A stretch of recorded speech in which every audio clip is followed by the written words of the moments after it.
Most graduation speeches prepare you for success.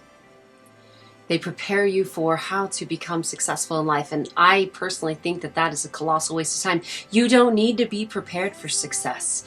You actually don't need to learn how to prepare for the best day of your life. You need to prepare for the worst day of your life. You need to be prepared for failure. Because that is where most people get stuck in life, not on success. Nobody stops living at success. Most people stop living because of a single moment that breaks them down. Most people stop living because of failure. And they do not know how to get over that hump of defeat. They don't know how to get back up. That is what you need to be prepared for. You need to be prepared for how to deal with the bad days, how to deal with the defeats and the deaths and the letdowns and the knockdowns and the dragouts. You need to be prepared for how to get back up in life. And that is the point of my high school graduation speech that I gave tonight. How to be prepared for failing. It is inevitable that somebody that you love won't love you back. It is inevitable that somebody that you love will die and it will debilitate you momentarily. It is inevitable that at some point in your life, your best is not going to be good enough. It is inevitable that you're going to love a job that eventually quits on you. It is inevitable that you will be defeated. And you need to understand that instead of most people who just stop and park on the side of life because they just can't do it anymore. It just got too hard. They got divorced and stopped loving. They filed bankruptcy and stopped living. Someone betrayed them and they stopped making friends. That's usually what happens to most people. You need to be prepared for the fact that it's all just life. It's life, and it happens to every single one of us. You can't get stuck on the breakdown. You have to get stuck on the buildup, the comeback. Your comeback story is amazing. And eventually, the more and more you learn how to fail forward in life, the more you realize that failure is actually not even real. There is no spoon. There's actually no such thing as failure. They're all just stepping stones. They're all just tools. They're all lessons that we personally needed to become the person that we are specifically supposed to become. The other part of my high school graduation speech that I gave tonight was talking about the 3 people you'll meet in life. Number 1 is the guy that's going to try to change you. For some reason, we live in a world where everybody tries to turn everybody else into these unrealized versions of themselves. They try to turn everybody into these dreams of themselves that they wish that they could have had or become or done something in life. And we all are trying to turn into the same human being where we look alike and dress alike and act alike and smell alike. And that's ridiculous. The world is going to try to change you. Don't let them change you. You are you for a reason. You weren't born them. You were born you. And you have something to bring. The other person you're going to meet in your life is the guy that's going to try to stop you. I say all the time, never let someone tell you how to get somewhere, especially if they've never been there before. I tell the story tonight, I was on vacation in the Virgin Islands 4 or 5 years ago. And we had rented a car and we'd gotten lost. And we're somewhere down on a dirt road in this rental car and the sun's starting to go down. And we're kind of starting to get a little bit worried. We can't find our way back out. And I'm starting to freak out. Oh my God, we're going to be lost in the woods of St. Thomas. And the bear's going to eat me.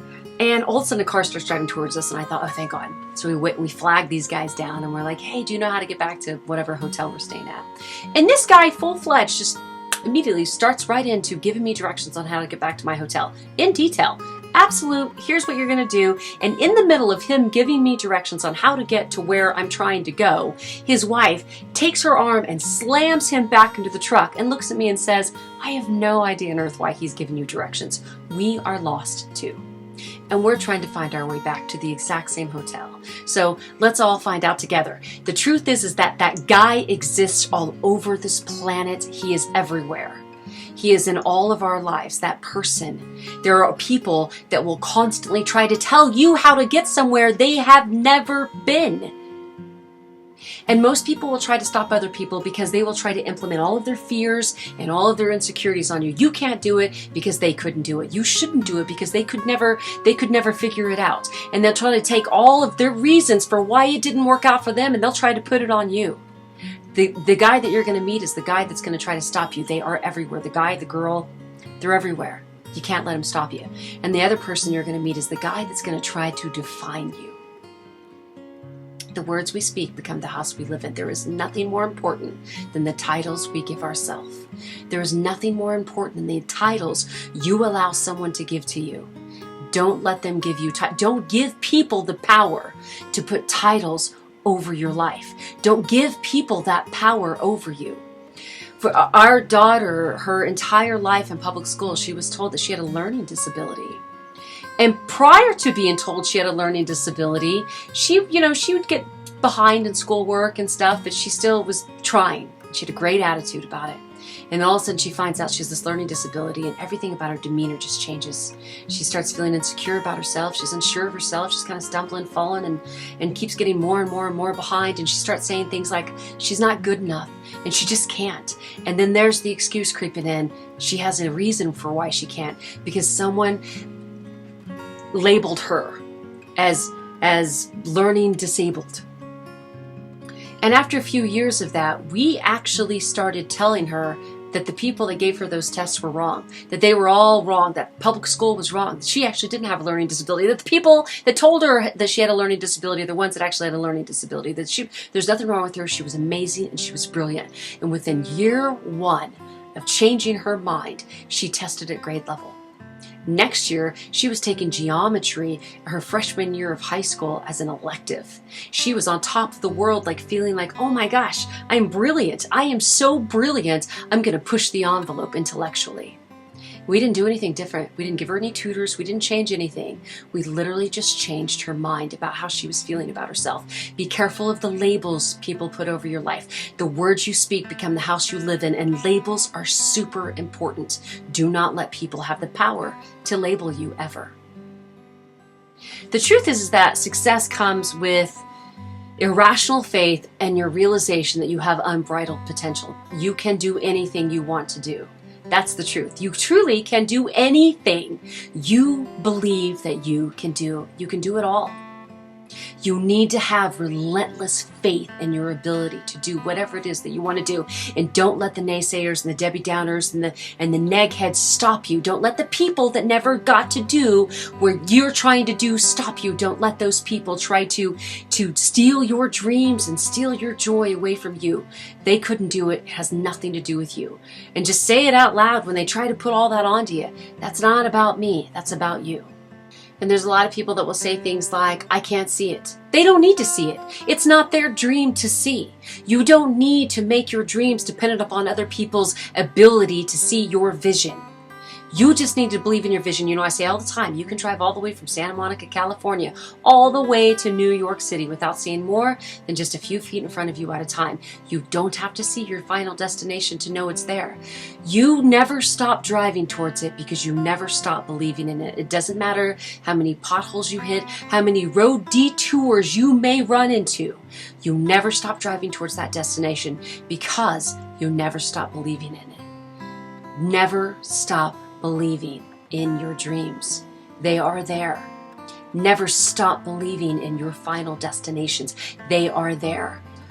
You have to consider what your future self would do. Sometimes you have to look and say, what does the man or the woman I want to become?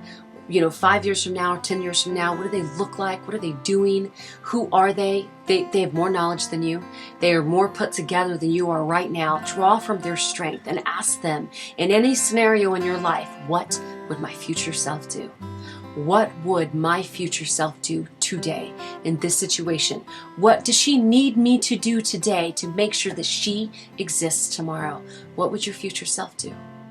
That is the question you should always ask yourself. And remember, there's truly only one you in this world. There's only one you on this planet. And there is a reason why you are here. Never forget that. Historically speaking, the world is depending on you to bring that which you were created here to bring. You must bring it. And so to the class of 2015, congratulations. And thank you guys at Aspen Hall tonight for allowing me to the opportunity and the huge honor to give you this passion within me that took me 41 years to finally figure out on my own. You guys are incredible, and you've got your whole lives ahead of you. I don't think, unlike every other high school graduation speech, that I should prepare you for success.